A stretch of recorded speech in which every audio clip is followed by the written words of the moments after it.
من الشیطان الرجیم بسم اللہ الرحمن الرحیم ہن لباس لکم وانتم لباس لہن۔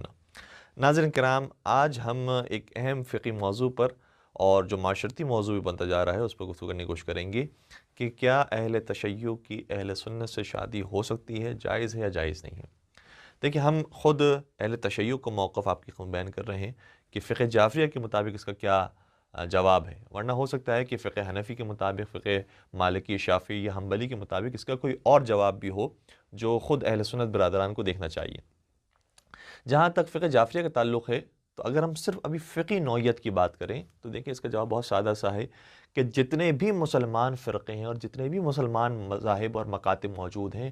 سبھی سے شادی کرنا جائز ہے، آپس میں ان کا نکاح کرنا بالکل جائز ہے، سوائے یہ کہ کوئی ایسا کام انہوں نے کیا ہو یا کوئی ایسا نظریہ ان کا موجود ہو کہ جو انہیں دائرہ اسلام سے خارج کر دے۔ مثال کے طور پر وہ غالی ہوں، کسی بھی ذات کے بارے میں غلو کرنے والے ہوں، مثال کے طور پر علی رب کہنے والے ہوں، علی اللہ کہنے والے ہوں، یا کسی بھی اور شخصیت کے بارے میں اس طرح کے وہ نظریات رکھتے ہوں۔ اور دوسری چیز یہ ہے کہ ناسبی نہ ہو۔ ناسبی کا مطلب یہ ہے کہ جو محمد و آل محمد علیہ السلام میں سے کسی بھی ذات کو دشنام بکنے والے، ان کی توہین کرنے والے اور نعوذ باللہ برا بلا کہنے والے، گالیاں دینے والے نہ ہو۔ اگر وہ ایسے ہوئے تو پھر ان سے نکاح نہیں ہو سکتا، کیونکہ دائرہ اسلام سے پھر ایسا شخص خارج ہو جاتا ہے۔ تو باقی جو اہل سنت ہیں ان سے بالکل نکاح ہو سکتا ہے، اس میں فقہی اعتبار سے کوئی حرج نہیں ہے۔ البتہ ظاہر سی بات ہے کہ چونکہ نظریات کے اندر اختلاف ہوگا، بہت سارے معاملات کے اندر پھر اختلاف پیش آئے گا، فقہی معاملات بھی ان کے مختلف ہیں بعض چیزوں کے اندر، اور اسی طریقے سے اعتقادی معاملات بھی کچھ چیزوں کے اندر مختلف ہیں، تو اس لیے ممکن ہے کہ یہ گاڑی بہت سکون کے ساتھ اسموتھلی آگے نہ بڑھ سکے۔ شاید اسٹارٹنگ میں تو کہیں کہ مولانا نہیں، ہمیں کوئی پریشانی نہیں ہے، وہ اپنے دین پر عمل کریں، وہ اپنے رسومات کو ادا کریں، ہم اپنے دین پر عمل کریں گے، ہماری بات طے ہو چکی ہے۔ لیکن یہ اس طرح نہیں ہے کہ جیسے کوئی ایک بزنس ڈیلنگ ہوتی ہے، نہیں، یہ شادی ہے، دو زندگیوں کا آپس میں میل ہے، ایک ہی گھر کے اندر ایک ہی چھت کے نیچے رہنا ہے۔ ظاہر سی بات ہے کہ 24 گھنٹے گزارے جاتے ہیں، کبھی سفر پر ساتھ انسان جاتا ہے تو وہاں پر الگ الگ لوگوں کے مسائل پیش آتے ہیں، الگ الگ نوعیت کے پیش آتے ہیں، تو پھر وہاں پر ظاہر ہوتا ہے کہ نہیں، یہ الگ ہیں، یہ الگ طرح سے عمل کر رہے ہیں اور ہم الگ طرح سے عمل کر رہے ہیں، تو پھر وہاں پر یہ اختلاف پیدا کرنے کا سبب پیش آتا ہے۔ مولا متقی امیر المؤمنین حضرت علی بن ابی طالب صلی اللہ علیہ وسلم نے ایک مقام پر بڑے خوبصورت بات کی ہے، اور واقعاً سونے سے لکھنے کی وہ قابل ہے جملہ۔ میرے مولا نے یہ جملہ شاہ فرمایا، شرح نہج البلاغہ کے اندر مولا کے کلام موجود ہے، فرماتے ہیں کہ دوسروں کی مہنگی چیزوں کو تم ان سے سستے داموں خرید لو۔ تو سوال کرنے والوں کے ذہن میں سوال پیدا ہوا کہ یہ کیسے ممکن ہے کہ انہوں نے مہنگی چیز خریدی تھی، ہم ان سے سستی میں لے لیں؟ تو مولا اس بات کی وضاحت کے طور پر شاہ فرماتے ہیں کہ وہ مہنگی چیز جو ان کو بھاری پڑی ہے وہ ان کا کیا ہوا تجربہ ہے، اور وہ چیز جو تمہیں ان سے بہت سستے میں مل جائے گی وہ یہی ہے کہ وہ تجربہ تمہیں اگر بیان کرتے ہیں تو تمہیں آسانی سے پتہ چل جائے گا کہ اچھا ان کے ساتھ یہ گزری ہے۔ مثال کے طور پر اگر ہم ڈرائیونگ سیکھنے کے لیے جاتے ہیں تو جو ہمارے ساتھ بیٹھے ہوئے افراد ہوتے ہیں، اگر انہوں نے 20 سال، 25 سال، 30 سال ڈرائیونگ کی ہے تو بتاتے ہیں کہ بیٹا یہاں پر آپ کو تیزی سے نکل جانا ہے، یہاں پر آپ کو احتیاط کرنی ہے، بہت سلو سلو جانا ہے، یہاں پر دیکھ لینا چاروں طرف کوئی معاملات تو نہیں ہے۔ تو وہ کیوں بتا سکتے ہیں؟ کیونکہ یہ جو 20 سال، 25 سال انہوں نے چلائی ہے گاڑی، ان کے 10 ایکسیڈنٹ ہو چکے ہیں، ان کو اندازہ ہے کہ ہاں اگر میں نے یہاں پر تیزی سے گاڑی بھگا دی تو ایکسیڈنٹ ہونے کا خطرہ ہے، اگر میں نے یہاں پر بہت سلو گاڑی چلائی، احتیاط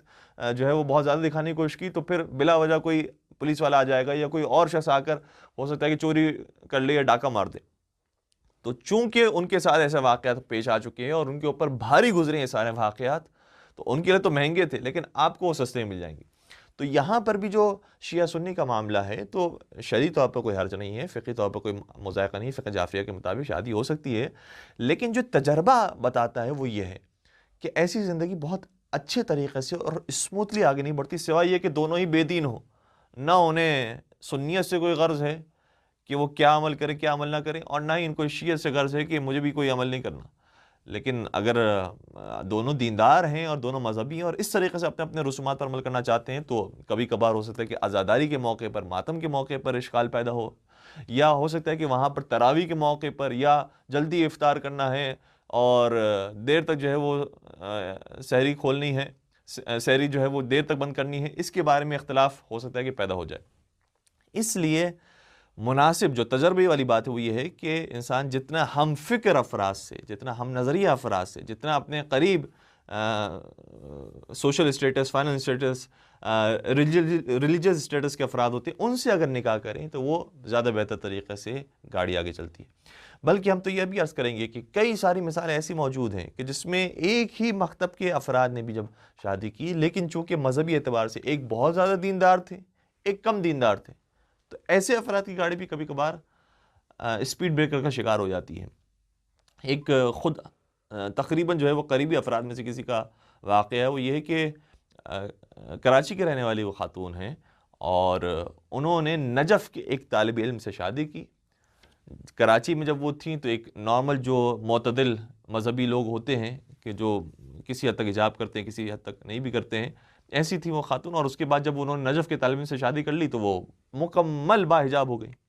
بلکہ ایسی با حجاب ہو گئی کہ جب نجف میں پہنچی تو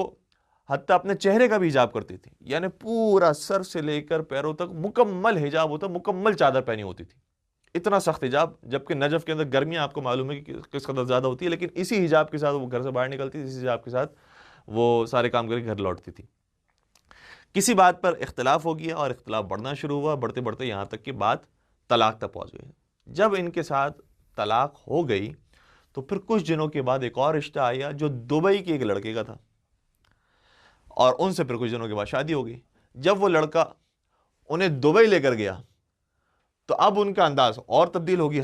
وہ جو کراچی کی تھی، جو کچھ حجاب کیا کرتی تھی، نجف فوج کے بہت زیادہ با حجاب ہو گئی۔ وہاں سے جب وہ دبئی پہنچی اور اس لڑکے سے شادی ہوئی تو دبئی کے ماحول میں جا کے سارا حجاب چھوڑ دیا۔ تو خاص طور پہ خواتین کے ساتھ یہ بڑے مسائل پیش آتے ہیں، اسی لیے آیت اللہ سستانی نے بھی حتیٰ اپنی ویب سائٹ کے اندر جواب کے اندر لکھا ہے کہ لڑکیاں عام طور پر لڑکوں کو فالو کر رہی ہوتی ہیں اور لڑکیاں عام طور پر شوہر کے مطابق عمل کرنے کی کوشش کر رہی ہوتی ہیں۔ تو شوہر اگر مذہبی مل جاتا ہے تو ان کے مطابق مذہبی بن جاتی ہیں، شوہر اگر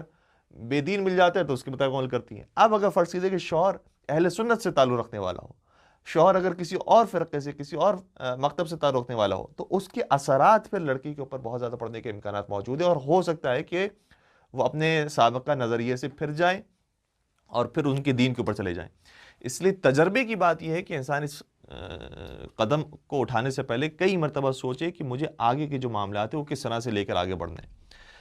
اچھا، یہ بھی ہو سکتا ہے کہ اگر لڑکا فرض کریں کہ شیعہ ہے، ایک سنی لڑکی سے شادی کی، یا برعکس بھی اگر معاملہ ہے، تو ہو سکتا ہے کہ وہ اس قدر دلائل کے ساتھ گفتگو کرے اور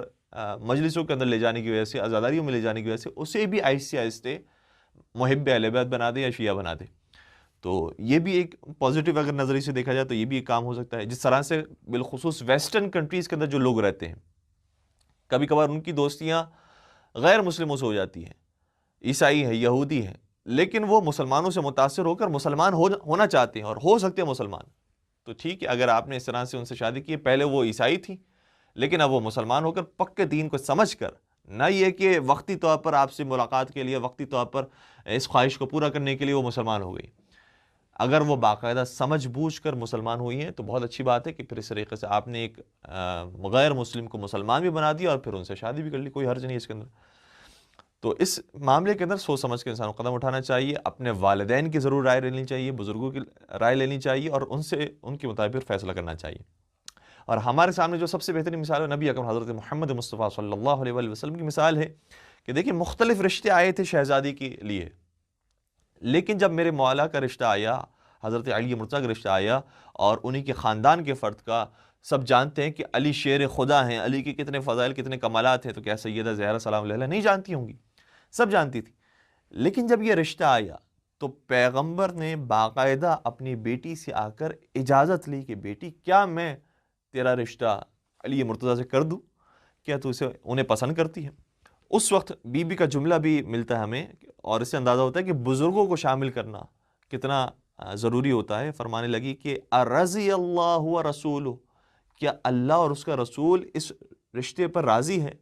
تو پھر پیغمبر نے بھی اپنی رضامندی کا اظہار کیا، اور اس کے بعد پھر سیدہ کائنات کا نکاح مولا کائنات سے طے پایا۔ تو بہت اچھی بات ہے کہ جو بزرگ ہیں وہ اپنی بیٹیوں کو شامل کریں اس کے اندر، اور یہ بھی روایت کا جملہ یہ ہے کہ اس سے پہلے لڑکیوں سے اجازت نہیں لی جاتی تھی، یہ پیغمبر نے سنت توڑی ہے۔ ورنہ تو اس زمانے کے اندر بس پیسے والے کا کوئی رشتہ دیکھ لیا یا کوئی اس سے اپنا مفاد وابستہ ہے تو اپنی بیٹی دے دیتے تھے، یہ پرواہ بھی نہیں کرتے تھے کہ میری بیٹی ابھی بہت کم سن ہے اور جس کو میں اپنی بیٹی دے رہا ہوں اس کی عمر بہت زیادہ ہے، سن رسیدہ ہے، اس کی پرواہ نہیں کرتے تھے، وہ اپنے معاملات کو دیکھ کر طے کر دیا کرتے تھے، پوچھا بھی نہیں کرتے تھے۔ لیکن پیغمبر نے اس روش کو توڑا کہ نہیں، بیٹی سے اجازت لینا یہ ضروری ہے، اور شریعت کا حصہ بنا دیا کہ جب تک بیٹی خود اپنے رشتے کے لیے رضامندی کا اظہار نہ کرے اس وقت تک اس کا رشتہ نہیں ہو سکتا۔ لہٰذا ہمارے یہاں بھی فقہ جعفری کے اندر موجود ہے کہ باپ ولایت رکھتا ہے بیٹی کے اوپر، باپ کی بھی پرمیشن لینا ضروری ہے، لیکن بیٹی کی بھی اپنی رضامندی ہونا ضروری ہے، تب جا کر یہ رشتہ صحیح رشتہ کہلایا جا سکتا ہے۔